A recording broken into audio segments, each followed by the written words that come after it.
بسم اللہ الرحمن الرحیم۔ آئیے دوسری قسط میں ہم رفع یدین کے تعلق سے گفتگو کرتے ہیں۔ پہلی قسط میں آپ نے 3-4 حدیثیں رفع الیدین کے تعلق سنی کہ اللہ کے رسول صلی اللہ علیہ وسلم کا عمل دائمی طور پر رفع یدین کا رہا، آپ ہمیشہ رفع یدین کرتے تھے۔ اب یہ جو حدیث میں آپ کے سامنے میں لا رہا ہوں، اس حدیث کے راوی ابو حمید ساعدی ہیں۔ یہ صحابی 10 صحابہ کے بیچ میں جو بیٹھے ہوئے تھے 10 صحابہ، ان 10 صحابہ کے بیچ میں ابو حمید ساعدی نے کہا انا اعلمکم بصلاۃ رسول اللہ، میں آپ سب لوگوں سے زیادہ جانتا ہوں اللہ کے رسول کی نماز کو۔ قالو، تو سارے صحابہ نے کہا فارز، ٹھیک ہے آپ نماز پڑھ کے دکھائیے اللہ کے رسول کیسے پڑھتے تھے۔ حالانکہ وہ سارے کے سارے صحابی اللہ کے رسول کو اچھی طرح جانتے تھے۔ بہرحال حضرت ابو حمید ساعدی نے نماز پڑھ کر دکھانا شروع کیا اور آپ نے رفع یدین کیا، تکبیر تحریمہ کے وقت بھی اور رکوع میں جاتے وقت بھی اور رکوع سے سر اٹھاتے وقت بھی، چاروں کے چاروں رکعت کے اندر آپ نے رفع یدین کیا۔ پوری حدیث لمبی ہے، اس لیے میں اختصار کے لیے بس اتنی ہی بات کہہ دینا چاہتا ہوں کہ یہ حدیث بہت لمبی ہے اور تقریباً یہاں پر 10 صحابی کے سامنے میں ایک صحابی بیان کرتے ہیں کہ میں آپ سب لوگوں سے زیادہ نماز کو جانتا ہوں اللہ کے رسول کی نماز کو، اور سارے صحابہ نے کہا پڑھ کے دکھائیے، اور ابو حمید ساعدی رضی اللہ تعالیٰ عنہ نے نماز کو پڑھ کے دکھایا رفع یدین کے ساتھ۔ چاروں رکعت میں آپ نے رفع یدین فرمایا، رکوع میں جاتے وقت بھی اور سر اٹھاتے وقت بھی، اور ایک ایک ادا جو اللہ کے رسول کی تھی نماز میں اس کو پیش کر دیا۔ اور ان تمام باتوں کو دیکھنے کے بعد تمام صحابیہ کا جو متفق علیہ تاثر تھا وہ یہ تھا، حدیث کے لاسٹ جملے کو دیکھیے، قالوا صدقت ہاکذا کان یصلی رسول اللہ۔ یہ سارے صحابہ کا تاثر حدیث کے لاسٹ میں ہے۔ فرماتے ہیں کہ سارے صحابی نے ایک زبان ہو کر کہا ابو حمید ساعدی سے، صدقتا، آپ بالکل ٹھیک کہہ رہے ہیں، ہاکذا کان یصلی، اللہ کے رسول صلی اللہ علیہ وسلم اسی طرح سے نماز پڑھا کرتے تھے۔ دیکھیے رفع یدین کرنے والے ایک صحابی ابو حمید ساعدی ہیں اور 10 کے 10 صحابہ ایک ساتھ تصدیقاً کہہ رہے ہیں کہ اللہ کے رسول صلی اللہ تعالی علیہ وسلم اسی طرح سے یعنی رفع یدین کے ساتھ اور انہی اداؤں اور انہی کیفیتوں کے ساتھ اللہ کے رسول نماز پڑھا کرتے تھے۔ اب اس سے بڑی تصدیق کیا ہو سکتی ہے کہ اللہ کے رسول صلی اللہ علیہ وسلم نے رفع الیدین سے نماز پڑھی۔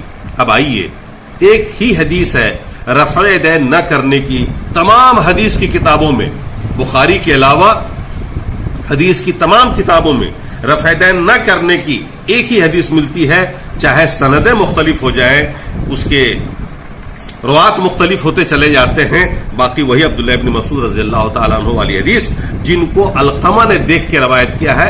یہ حدیث عبداللہ ابن مسعود رضی اللہ تعالیٰ عنہ نے خود نہیں بیان فرمائی ہے، صحابی نے بیان نہیں کی ہے۔ اب سے پہلے جتنی حدیثیں بھی آپ نے سنی ہیں رفع الیدین کے تعلق سے، ان تمام احادیث کو صحابیوں نے بیان کیا ہے۔ اب جو حدیث آپ کے سامنے ہے جس کے بارے میں آتا ہے کہ اس میں رفع یدین نہ کرنا ثابت ہے، اس کے راوی تابعی ہیں، صحابی نہیں ہے، انہوں نے ایک صحابی کو دیکھا۔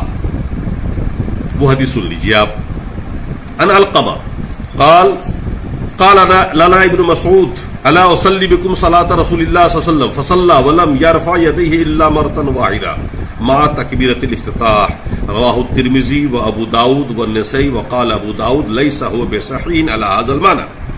یہ پوری حدیث میں نے آپ کے سامنے میں رکھ دی ہے۔ یہی حدیث آپ کو ابو داؤد میں مل جائے گی، یہی حدیث ترمذی میں مل جائے گی، یہی نسائی میں مل جائے گی، اور اسی پر تبصرہ امام مسلم کا مسلم شریف میں مل جائے گا۔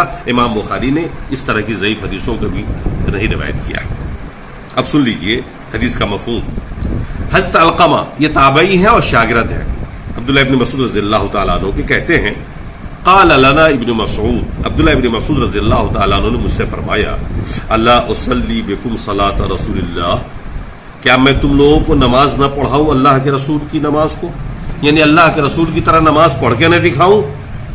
فصلی، پھر عبداللہ ابن مسعود نے نماز پڑھائی، ولم یرفع یدیہ الا مرۃ واحدہ، اور انہوں نے ایک ہی بار رفع یدین کیا، ما تکبیرۃ الافتتاح، شروع تکبیر کے وقت، تکبیر تحریمہ کے وقت۔ یہ ہے ایک روایت علقمہ کی جو تابعی ہیں، اور یہ کہتے ہیں کہ میں نے صحابی کو دیکھا، عبداللہ ابن مسعود کو، کہ حضرت عبداللہ ابن مسعود رضی اللہ تعالیٰ عنہ نے بغیر رفع یدین کی نماز پڑھی۔ آئیے ذرا اس حدیث کے اوپر محدثین کا تبصرہ سنتے ہیں کہ اس حدیث کا محدثین کی نگاہ میں کیا مقام ہے۔ اسی کے آگے دیکھیے لکھا جاتا ہے رواہ ترمذی، اس حدیث کی روایت ترمذی نے کی، امام ابو داؤد نے کی، امام نسائی نے کی، ان تینوں محدثین نے اس حدیث کی روایت کی۔ وقال ابو داؤد لیس هو بصحیح علی ھذا المعنی، یہ حدیث اس معنی میں صحیح نہیں ہے، یعنی رفع یدین کے تعلق سے یہ جو حدیث بیان کی گئی ہے یہ حدیث صحیح نہیں ہے۔ ہم اس حدیث کے بارے میں کچھ کہیں یا سب سے بہتر یہ ہے کہ خود محدث اس کے بارے میں کچھ کہیں؟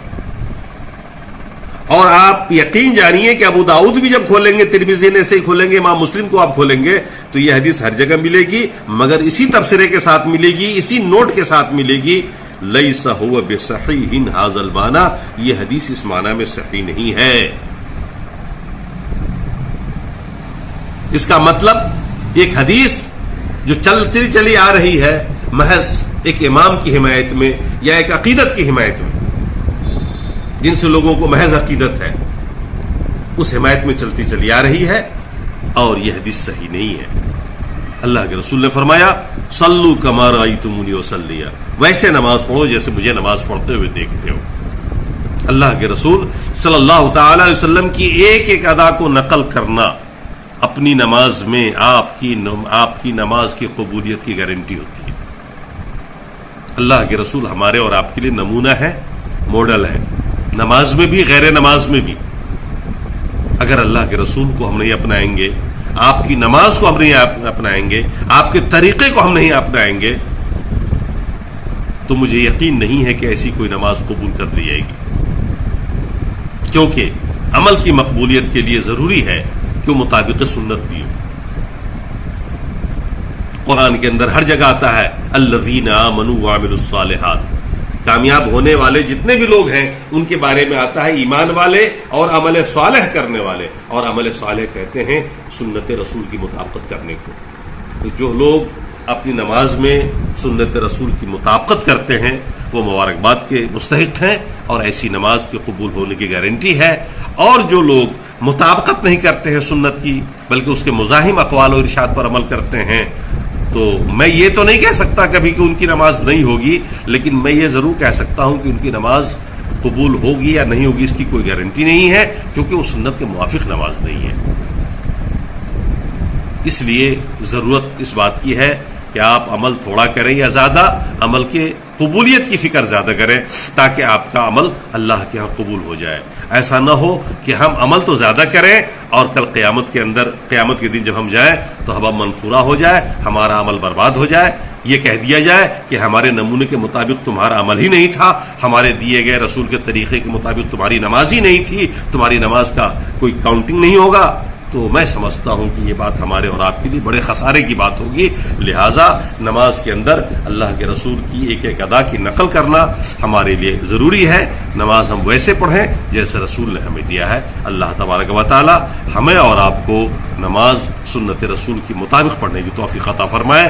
بات تو اور بھی بہت کچھ کہی جا سکتی تھی، کہنی تھی، لیکن قلت وقت کی وجہ سے ہم اس بات کو ہی پر ختم کر رہے ہیں۔ اللہ تبارک و تعالی ہمیں اور آپ کو اچھا سمجھنے، عمل کرنے کی توفیق دے۔